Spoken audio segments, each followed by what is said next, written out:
Hello, everyone. Today I want to talk about a profession that most people know only from movies and detective novels, the profession of a private investigator. And I want to talk about it honestly, openly, the way it really is, without the Hollywood filter. Most people grow up with a very cinematic image of detectives. Trench coats, fedoras, rain-soaked streets, mysterious silhouettes under a street lamp.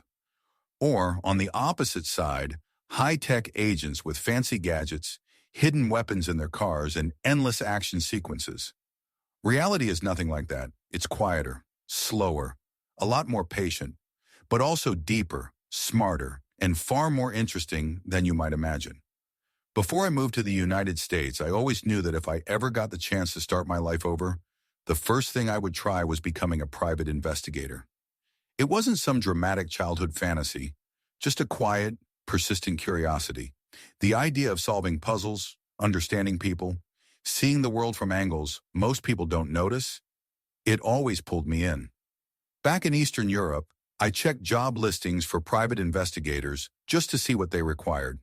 And everywhere the answer was the same. Former law enforcement, legal degree, years of experience as an operative, a personal vehicle, 100 different certifications. Basically, if you weren't already part of the system, you weren't getting in. It felt like standing in front of a locked metal door. But when I moved to the US, I discovered something I didn't expect at all. Here, private investigation is a fully open, regulated, and surprisingly accessible profession. There are licensed PI schools, real programs where ordinary people, not only retired cops, can train, take exams, get certified, and start working. And that completely changed my life. The training starts with a huge theoretical base.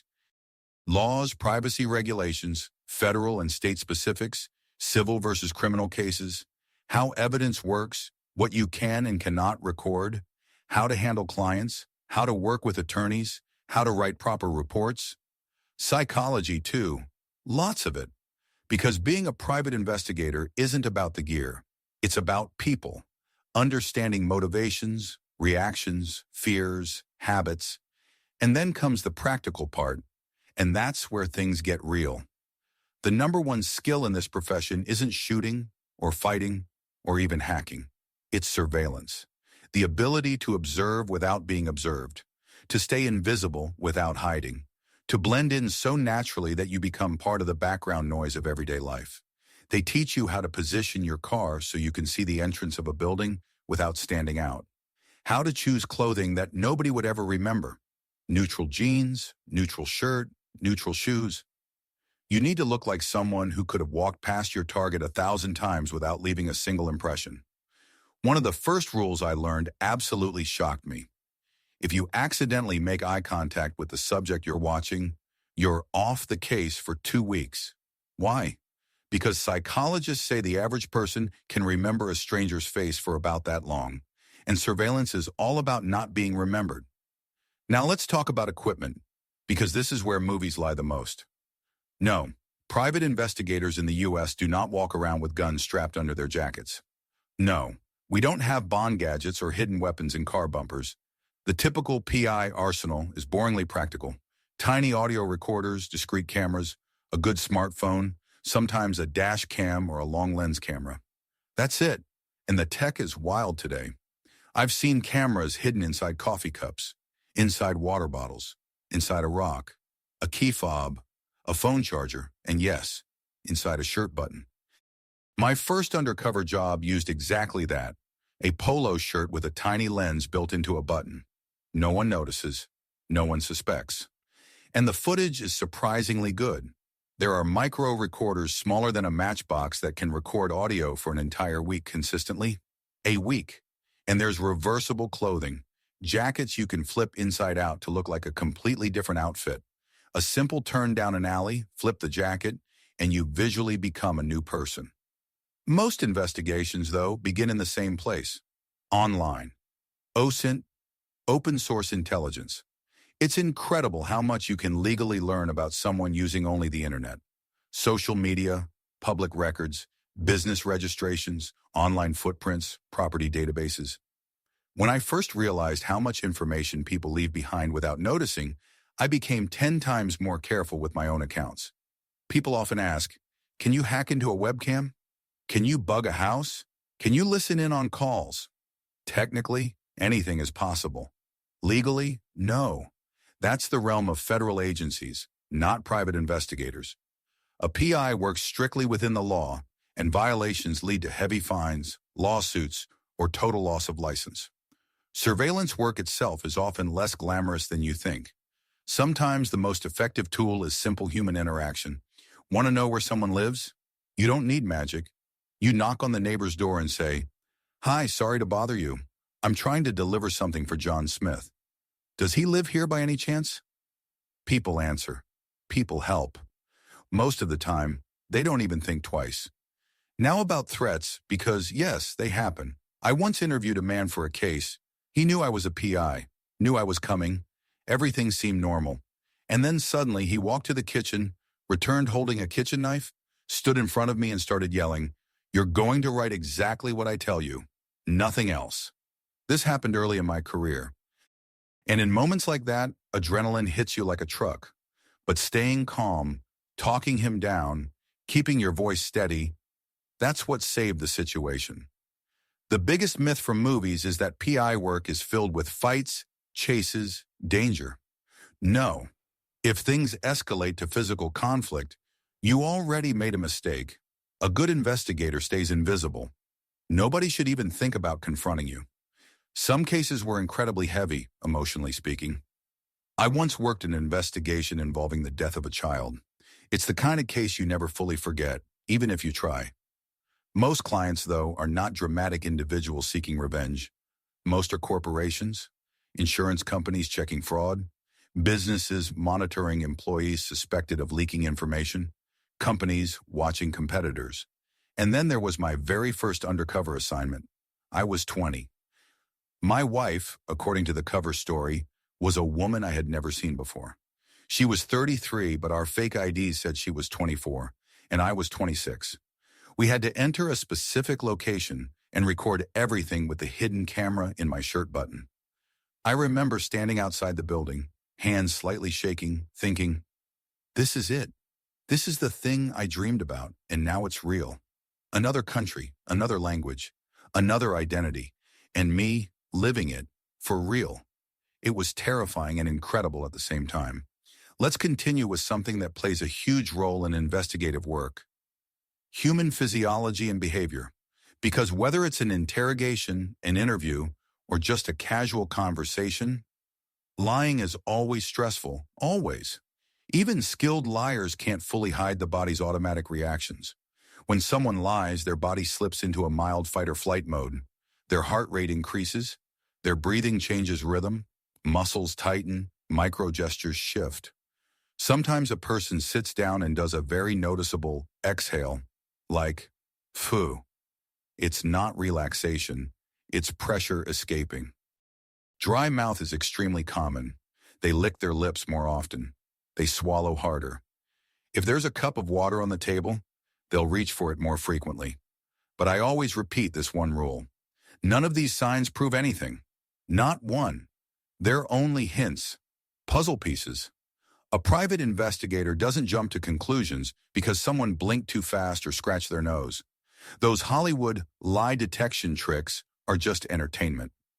In real life, you observe patterns, consistency, timing, context, not isolated gestures. People sometimes ask about the papers they see behind me on the wall. They imagine them as case maps, crime boards, red strings connected across photos, the classic detective aesthetic. Honestly, I could hang a few red threads just for the cinematic look, but the truth is far less glamorous. Real PI work is paperwork, logs, notes, reports, databases, and long hours of digging through information that no movie would ever bother showing. Let's talk about what is real and what is fiction. Most people picture a PI's life as very dynamic. Car chases, running through alleys, kicking down doors. But the reality is surveillance, hours and hours of waiting, a test of patience more than skill. My personal record was about 12 hours of continuous surveillance, 12 hours sitting in a hot car, facing one building, watching one door, waiting for one specific man to finish his shift. Nothing happened for hours. You start thinking about everything in your life. Childhood, exes, bills, philosophy, God, everything. And yet you must stay focused enough not to miss that crucial 5-second moment when the target finally comes out. We were hired by a company that suspected an employee of selling internal information. They needed to know where he went after work. It took almost the entire day before he finally stepped outside. Surveillance in a vehicle, though, is a different challenge. And honestly, the most dangerous part of the PI job. Not because someone is chasing you, but because you're doing two mental tasks at the same time. Driving safely in real traffic and keeping eyes on the subject's car without getting noticed. Your brain runs in two lanes simultaneously, and it's exhausting. And let's crush another Hollywood myth. No, private investigators do not drive special cars. No hidden guns in the bumper. No smoke screens. No homing devices popping out of headlights. The best vehicle for a PI is the most boring, everyday average car you can find. A common model, a common color, something that blends perfectly into the traffic ecosystem. White, gray, silver, black, whatever is statistically most popular in your state. Because the goal is to be invisible, not impressive. Now let's talk boundaries, the legal kind, which matter more here than anywhere else. A licensed private investigator in the U.S. can only record conversations they are personally part of. They cannot secretly bug someone's home. They cannot record behind closed doors without consent. Laws vary by state, but most two-party consent states are extremely strict. You cannot photograph a person inside their home through a window. And if you try to bring that kind of evidence to court, not only will it be rejected, you'll be the one facing legal consequences or losing your license permanently. This profession is unforgiving. One illegal move, and your career is over. If an ordinary person suspects they're being followed, the advice depends on the situation.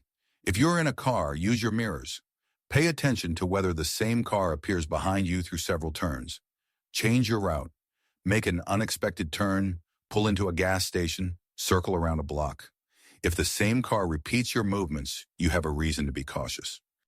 If you're on foot, step into a store, a lobby, even a building entrance. Look behind you. Don't be embarrassed. Safety is more important than awkwardness.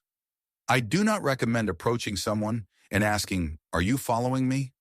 In many places in the U.S., that could escalate quickly, and in some neighborhoods, dangerously. Now let's talk about money, because everyone is curious. In the U.S., becoming a PI usually requires an apprenticeship period. During this time, you're not earning big money. You're learning, assisting, doing routine tasks. The pay is modest, basically the equivalent of around $2,000 to $3,500 per month, depending on the state and agency. But once you're fully licensed and working independently or as a contractor, income can jump dramatically. $4,000, $6,000, $8,000 a month, sometimes more. It depends on the state you work in, how many clients you take, what types of cases you handle, and your personal reputation. Private investigation is a field where referrals matter more than advertising. A good PI gets recommended. A bad PI never gets called again. Now, as for the job itself, it truly is a dream job if you're someone who thrives on curiosity, problem solving, and observation. It's a profession where you're constantly learning. The cases are unpredictable, the situations are varied, and sometimes you have to become an entirely different person for a day. For example, once I had to pretend to be a tour guide leading a group from out of state. I needed that cover to enter a particular place without drawing attention. And it wasn't just about acting. I had to know real tour information, local history, rules about group entry, what documentation tourists need, even the typical questions they ask. It's performance and strategy at the same time. But yes, there's also the repetitive side. Hours online digging through records, driving to addresses, knocking on doors, talking to neighbors, documenting everything carefully. It's not glamorous, and it's definitely not cinematic. No movie wants to show a detective sitting in a parked car drinking coffee for 4 hours straight. Why do I wear a mask? It's not about mystery, it's about privacy. In this line of work, exposing your identity publicly can complicate cases, relationships, and sometimes even safety. Staying low profile is simply smart. And honestly, the less others know about how you look, the better for the job.